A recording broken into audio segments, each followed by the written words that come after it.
Michael. All right, thank you, Monica, and welcome everyone to our newest installment of the Leo Beck Institute Book Club. My name's Michael Simonson. I don't always introduce myself because I think everyone generally knows me, but my name is Michael Simonson, and I'm a director of public outreach at the Leo Beck Institute. I'm an archivist. Um, I wear many hats, and then the head of reference is one of them. So if you write an email to Leo Beck Institute, if it's going to the general query, it's going to me. So I welcome everyone today for our discussion of the latest book, Hoppla, We're Alive. And we have as our special guest today, Drew Lichtenberg, and I'm going to start by introducing him. Drew Lichtenberg is resident dramaturg at Shakespeare Theatre Company in Washington, D.C. He received his doctorate of fine arts in dramaturgy and dramatic criticism from David Geffen School of Drama at Yale University, and is a current adjunct faculty member at Yale. At Eugene, and as well as at Eugene Lane College at the New School and the Catholic University of America. He has worked as a freelance dramaturg, adapter, and translator on Broadway, at the Royal National Theatre in London, and at theaters around the country, including the New York Shakespeare Festival, Yale Rep, the McCarter Theatre Center at Princeton, Woolly Mammoth Theatre Company, Oregon Shakespeare Festival, Baltimore Center Stage, and many others. He is the author of 2 monographs, including The Piscator Buna Century, Aesthetics and Politics in the Modern Theater After 1927. Piscator will be an important figure that we'll talk about today, as this play very much involves him and his role as a director. Drew Lichtenberg's writing has also appeared in Theater Journal, Contemporary Theater Review, and Lincoln Center for the Performing Arts. And in 2019, this translation of Hoppla, We're Alive, translated by Drew Lichtenberg, premiered at La Mama Experimental Theater Club in downtown New York, directed by his New School colleague Zishan Ogurlu. It was the play's New York premiere. So we're happy, Drew, to have you join us. Thank you for doing so. And I think we will begin by having a short presentation about the play presented to us by Drew. And when he is done, he'll turn the proceedings back to me, and we will begin the discussion. So Drew, go ahead. Well, thank you, Michael, for that introduction. And first off, I want to thank you, Michael, and everyone at the Leo Beck Institute for this prestigious invitation to discuss my work and also my experience with Toller and with Piscator, which I'm very passionate about. As you mentioned, this translation was done at La Mama in 2019, which it's amazing. It premiered in Germany in 1927, and it took almost a century for it to have its New York premiere or American premiere. But it is something that went back to my work when I was doing my dissertation at Yale School of Drama. And I've actually been fascinated by Toller and his work ever since I first encountered it as an undergraduate way back in 2004, 2005, if I can date myself a little bit now. So I also want to recognize that I've spent a lot of time with this play. I actually traveled to Germany to look at the Toller archives to get a fuller understanding of the play. And I want to thank 2 people who helped me in my journey. John Spalek, who since has passed away, but he was the professor of Germanic languages at the University of Albany in New York and the main proponent there of their German and Jewish intellectual emigre archive. And he generously gave me, and here's where I'm going to start my slideshow. Hold on, so you can see there's the set for Hoppla in 1927 in Germany, with Piscator's face projected against the side.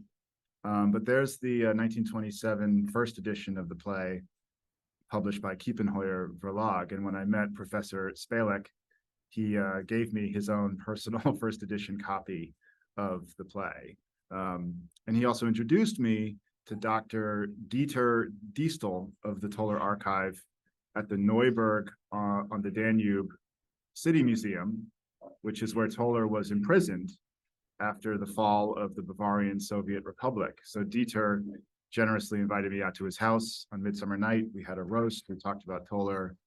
He provided me with his own personal assistance.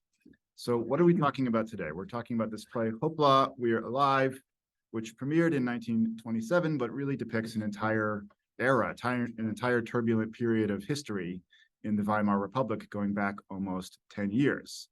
Both the director Piscator and the playwright Toller served in World War I. Both of them were about 21 when they enlisted. They were radicalized by what they experienced there, and both would seek to create politically activist art in response to it. And also, both of their lives and careers were shaped profoundly by the experience of the failed revolutions in Germany in 1919 at the end of World War I, known as the November Revolution. And according to historical accounts, Piscator joined the Communist Party of Germany on New Year's Day in 1919, which was an event where Karl Liebknecht and Rosa Luxemburg called for a complete disarmament of the military, police, and ruling class, a socialization of banks, a nationalization of the state by workers' councils, and an establishment of immediate contact with Moscow. And over the next 2 weeks in that first month of 1919, what was known as the Spartacus Rebellion in Berlin, there was fighting in the streets between communist and right-wing forces, and eventually Rosa Luxemburg and Karl Liebknecht were murdered. They were arrested and executed by the paramilitary groups without any kind of trial. So Piscator was directly involved in that. And Toller, a few months later, in April of 1919, would join a group of anarchist intellectuals to form the so-called Bavarian Soviet Republic in Munich. And Toller was actually head of the army with the red flag and also president of this Soviet Republic.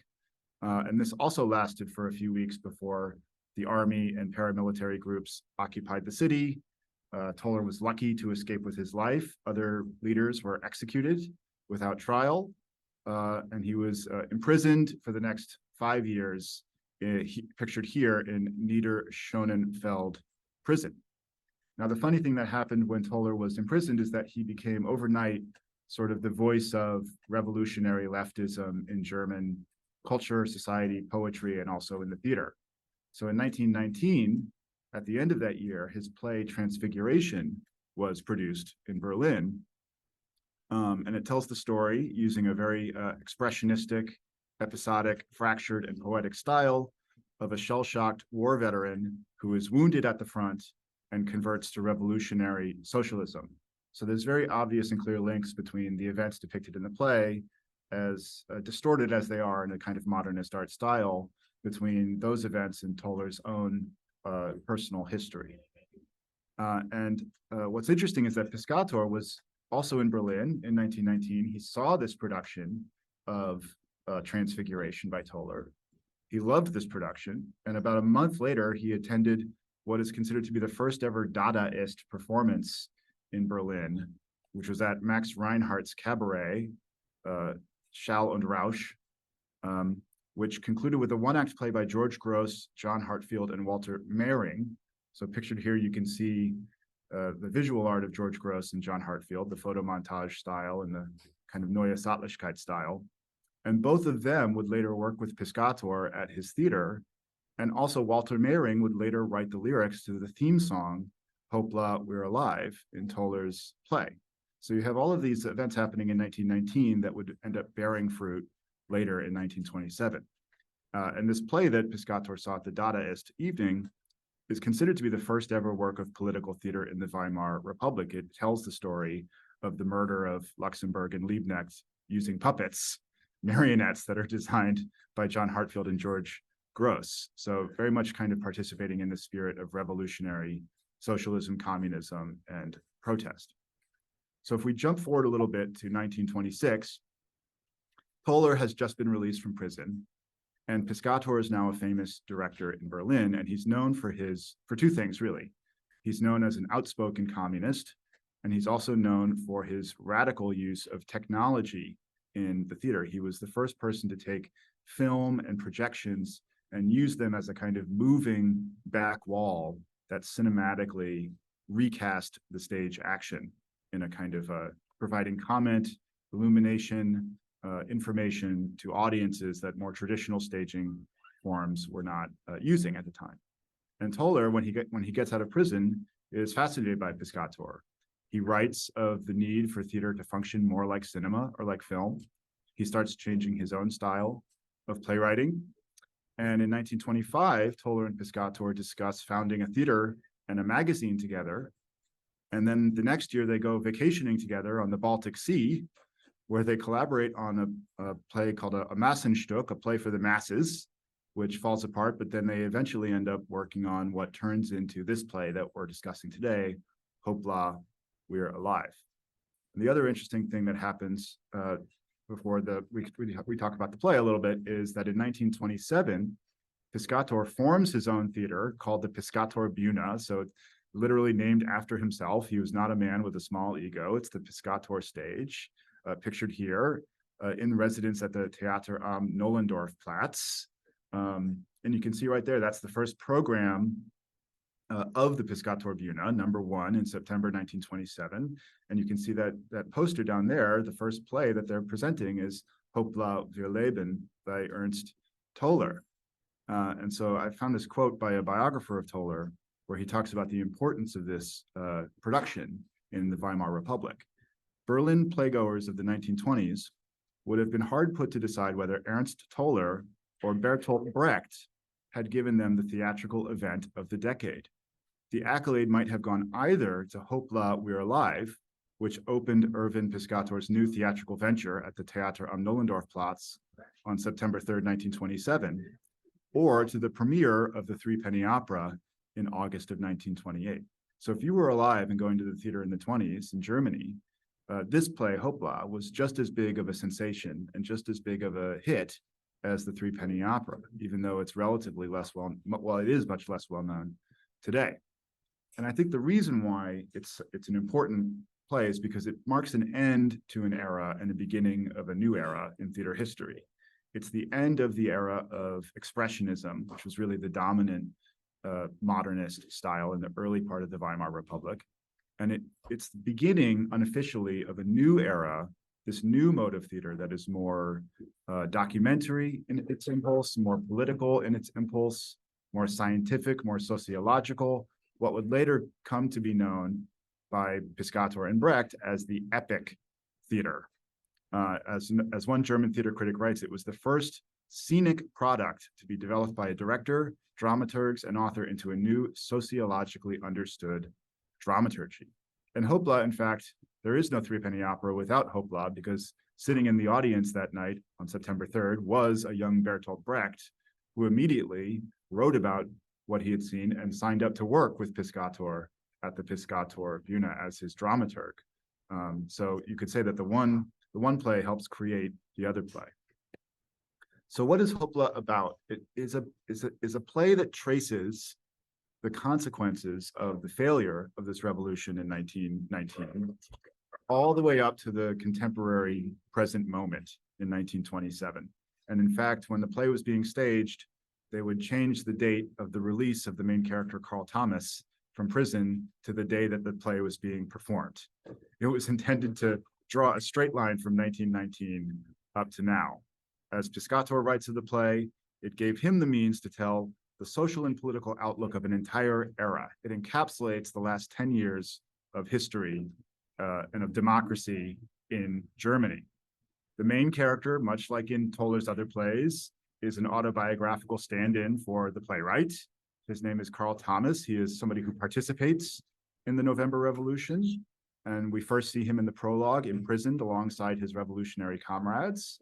And then he is pardoned from his death sentence, but goes insane. And the next time we see him is in 1927, and he spent the previous 8 years in the madhouse, in an insane asylum. So as Carl Thomas is discharged, we see him wandering through Berlin, which has become, as pictured here, a kind of a city that is eternally lit by neon light. It's one of the world's largest and most thriving metropolises. It's this dreamlike or nightmarish landscape of Babylonian temptation and political chaos. And much in the manner of an expressionist play, Carl Thomas passes through a series of representative tableaus, encountering each one of his old revolutionary comrades there and seeing how much they and the world have changed. So Carl Thomas is a kind of, he's like Toller. He's a man out of time. He's a visitor from a Bolshevik past to a strange and unknowable present. And everyone in the play seems to be suffering from some kind of form of amnesia or denial that this revolution that was going to change the world in 1919 did not happen.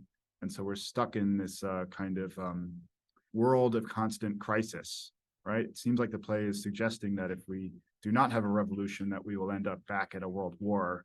And indeed, that is what ends up happening only a few short years, less than a decade later. One of the most striking elements of the production of Hoppla was Piscator's conception of the set, which he developed with the designer pictured here, Traugott Mueller. So that's him in the program and him on the set of the play. And Piscator wanted to take Toller's play and kind of what he said, objectify it. So present it with as a part of a cross-section of other stories, of other lives, to show a complete sociological picture of Weimar Germany. So the idea for this set was this iconic, the word for it in German is Simultanbühne, this simultaneous stage, this 4-story high construction with scaffolding-like structures that allow Piscator to double, triple, or even quadruple the number of playing spaces that are happening simultaneously in the play. And you'll notice there's a number of scenes where, such as when Carl Thomas is going to speak to his old comrade Kilman, who's now a politician. There are scenes happening outside in the waiting room, inside in the office. There's people scurrying around the set at all times. This desire by Piscator to liberate the play from the proscenium frame in which you're just in one room at a time and show the problem in a kind of Marxist way of what it means to be an individual in a society. So Piscator also used the stage, as you can see here, as a projection screen for film montages, which he introduced in between all of the scenes, showing scenes of documentary reality. So there was between the prologue in 1919 and scene 1 in 1927, the audience could see the signing of the Treaty of Versailles, the Hindenburg disaster, the Sacco and Vanzetti trial, the death of Lenin, right? You could see all these events in world history in the theater, which at the time was a radically new and experimental thing.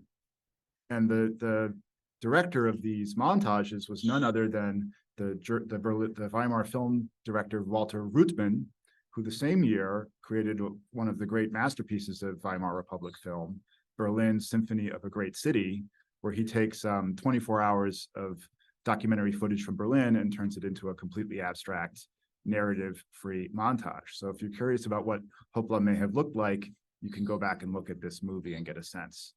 He also used the composer Edmund Meisel, who was the resident composer at the Piscator Bühne for this film. The other interesting thing about the play is that Piscator and Toller shaped events or reshaped them to evoke traumatic events in recent German history.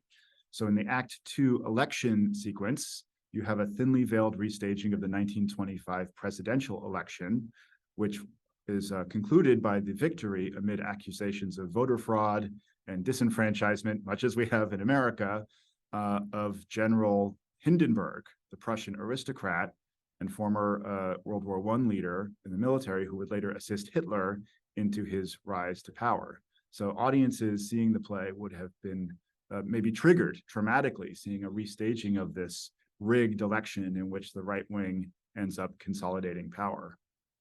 And Piscator staged the scene in a purposefully disorienting way, instructing nameless election officers to shout slogans at the audience, shining spotlights directly in the audience's eyes, trying to get them to kind of wake up and smell the coffee, so to speak. Another one of the great set pieces in the play, my favorite, is the Act 3 sequence, which I call the Grand Hotel sequence. And this is actually a year before the novel Grand Hotel by Vicky Baum, which is adapted into the great black and white movie starring Greta Garbo, Grand Hotel. So there's something about the image of the world-class luxury hotel, this kind of decadent space as emblematic of this doomed, decadent, luxurious society that this play arguably kind of inaugurates, that becomes a hallmark of the 20s and 30s. In the performance, this sequence began with dancers singing the title song written by Walter Mehring and Edmund Meisel, much in the style of Mac the Knife from a Threepenny Opera. It sounds very similar, this kind of jazzy, atonal, harsh music. And in the scene that follows, we see one critic, man in the telegraph office at the top of the stage reporting on catastrophes around the world. We have a bank director drinking with the foreign minister, which seems like a kind of breach of political ethics. We have a formerly proletarian girl giving herself to a count, snorting cocaine, engaging in a menage a trois. And we have the workers, including our hero Carl Thomas, sitting around the table, huddled together in a miserable basement. So you have spotlights going all around the stage. Another critic at the time, actually Felix Salten, who's famous today as the writer of Bambi, calls this moment in the play a house of cards that is about to fall down. Piscator also encouraged Toller to alter the climactic assassination sequence. Where is that slide? Yeah, here it is. He actually, in the production, he said, go back and rewrite this assassination sequence, because in the original version of the play, it's Carl Thomas who is humiliated at being forced to wait upon his former comrade Wilhelm Killman, who threatens him with a gun, saying, I will shoot you and it will wake all of you up. In the later 5-act version of the play, Toller writes a new scene before the hotel in which we see a young right-wing nationalist student who is convinced to kill the minister by the villainous Count Landi. And at the moment of crisis, the student enters the hotel room behind Carl Thomas's back, dressed in an identical waiter's uniform, and shoots Wilhelm Killman as Carl Thomas looks on. So if the Grand Hotel symbolizes Weimar society, this house of cards that is going to fall down, then this moment in the play suggests a kind of political allegory or a prediction of what will end up happening to the Weimar Republic. Carl Thomas, the bourgeois left, stands by and looks on confused as this fascistic, nationalistic right wing ends up murdering the democratic government. So the play is chilling in the sense that Toller completely understood these tensions that were pulling apart the Weimar Republic and actually stages the murder of the Weimar Republic in front of our eyes before it ends up happening a few years later with Hitler and the Nazis. And the other thing to mention is that the student is motivated by a version of the what the Germans call the Dolchstoß-Legende, or the stab in the back myth, which blames the political class for Germany's military loss in World War I. And what's really fascinating about the play is that it's also suggesting that the communists are suffering from another version of this stab in the back myth, that Carl Thomas is going around accusing all of his revolutionary comrades of not being radical enough, of not being socialist enough. And they're saying to him, dude, you know, like, wake up, the world has changed. You're the one still holding on to this idealism. So the play doesn't suggest a synthesis between these extremist political viewpoints. It's rather showing how their collision can end up in a kind of catastrophe. And that catastrophe is also a personal one, because Toller's original draft ended after Act 4 with Carl Thomas back in the madhouse. But after discussions with Piscator, he added a new Act 5 in which we see all the revolutionaries from the prologue back in the same prison that they were in, but in 1927. And in performance, this was also very affecting, because Piscator cut most of the dialogue and had the prisoners tapping on their prison bars and projected their dialogue onto the stage in the form of Morse code that was translated. So one critic called this the most poignant rendering of human misery since Charlie Chaplin's hunger scenes in The Gold Rush, to give you a sense of the kind of pop culture climate this was existing in. Toller's published script ends with Carl Thomas hanging himself in his jail cell. In 1927, Piscator, the director, was unwilling to countenance this ending. So he actually wrote new final lines to the play between Mother Meller, Albert Kroll, and Eva Berg. Is it true? Has he killed himself? No revolutionary dies like that. Everyday life has broken him. This damned world, it must be changed. What makes the play tragic, knowing Toller's history, is that he himself would end up committing suicide, hanging himself in a hotel room in 1939. And it would take many years for Piscator to understand the meaning of the play in relation to Toller's life. In 1965, 1 year before he himself died, Piscator wrote a eulogy for a French edition of this play called My Friend Toller. And he reinterprets the ending in the light of Toller's suicide, noting the horrible similarities between Toller's death and Carl Thomas's, and expressing regret at his own previous attitudes towards the play. Quote, "Our criticism of Toller had always been that he was not objective enough, that he wrote too poetically, that he committed too much of himself to his characters. But now Toller had made clear to us that it was life, or rather the times, whose dramaturgy he felt was arrested, and that he could only escape their inexorable consequences with a horrible ending once and for all." So one of the themes in this short little talk that I've been giving is that there was and you can see these pictures of the prison sequence from the production, which are really extraordinary. But there was quite a lot of friction between Piscator and Toller during the production of this play. Piscator liked to work with a lot of designers, a lot of actors. He would constantly ask them what they thought of scenes. He would cut lines here and there without consulting with Toller. And you can sort of see, here's Piscator, and he's talking to the actor who plays Carl Thomas, and Traugott, his designer, up here. And Toller is sat there with his script in his hands, looking ahead, saying, "Please stop meddling with my play, you crazy director." So even though the play was a huge critical and commercial success, Toller sponsored alternate productions that were simultaneous with the Berlin production in Leipzig and Hamburg that featured no film sequences whatsoever, that presented all of his words and dialogue as he had written it.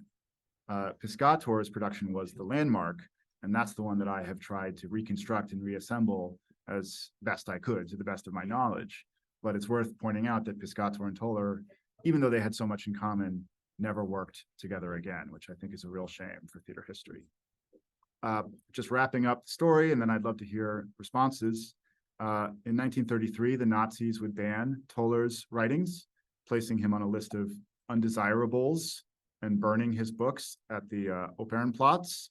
Toller would flee into exile, and that's one of the reasons why this play is so obscure, is that for nearly 50 years after this exile, he's sort of erased from German history.